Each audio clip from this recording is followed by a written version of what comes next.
Dans un petit village reculé de l'Afrique de l'Ouest, entouré de forêts épaisses et de traditions anciennes, vivait un homme respecté nommé Kofi. Kofi n'était pas riche, mais il était connu pour une chose, sa droiture. Tout le monde lui faisait confiance. Et surtout, il aimait profondément sa femme Amina. Amina était douce, discrète et mystérieuse. Elle parlait peu, mais ses yeux semblaient porter un secret que personne n'avait jamais reçu à comprendre. Au début, le mariage était parfait. Avec le temps, Kofi commença à remarquer des choses étranges. Chaque nuit, Amina disparaissait, sans bruit, sans explication. Au lever du soleil, elle revenait comme si rien n'était. Au début, Kofi ignora.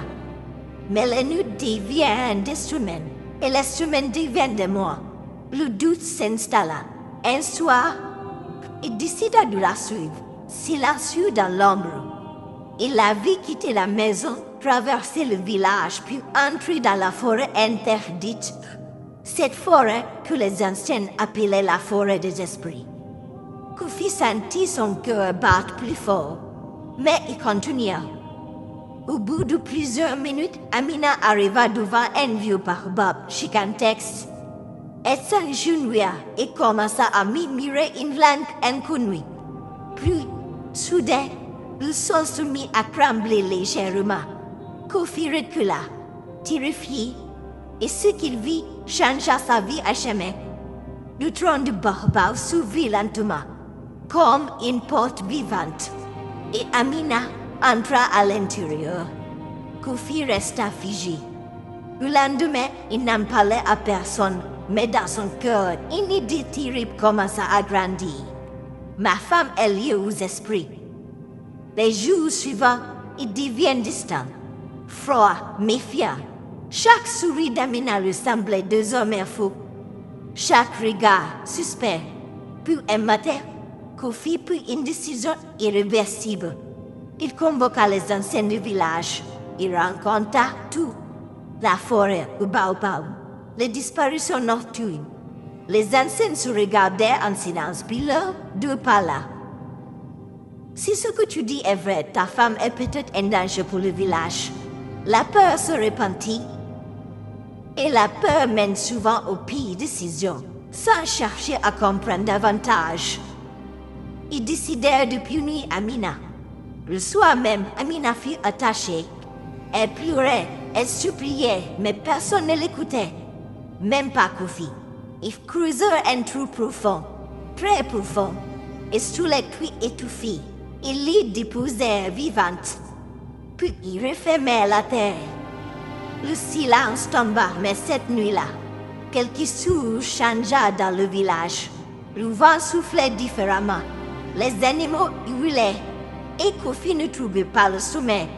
Les jours passaient, mais une chose étrange se produisit.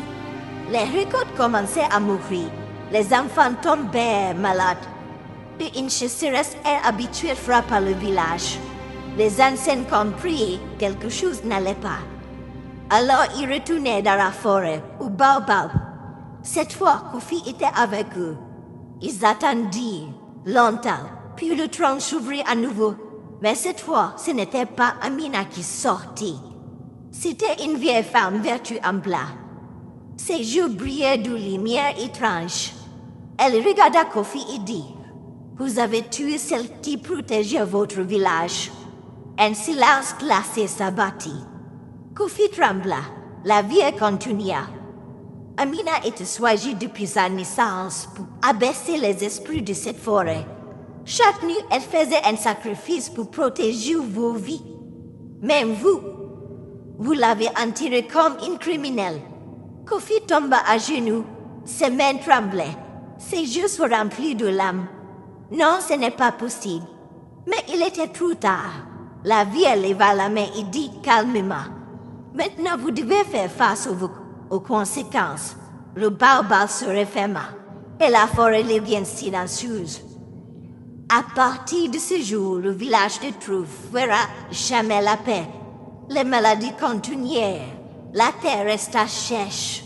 Et Kofi vécut le reste de sa vie avec un poids insupportable, celui d'avoir condamné la femme qui aimait, sans jamais chercher à comprendre la vérité. Parfois, la peur nous pousse à détruire ce qui nous protège, et ignorance peut coûter plus cher que la vérité.